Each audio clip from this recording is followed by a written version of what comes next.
ధర్మాత్ముడైన ఓదెలానే ఓ రైతు నడి నెత్తి మీద సూర్యుడు గొడవంగా సత్యమూట కూడా ఇప్పకుండా ఒళ్ళంతా చెమటలు గారంగా దున్నంగా ఓ చోట నాగలి కర్రుకు ఏదో అడ్డంబడి ముందుకు సాగనంటే సాగనన్నదమ్మా.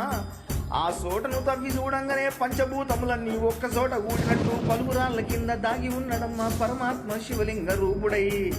ఆ సాగుని తెచ్చి మైమగల్ల మల్లన్న అని పేరు పెట్టి నిలుపుకున్నారమ్మా ఊరిలోన.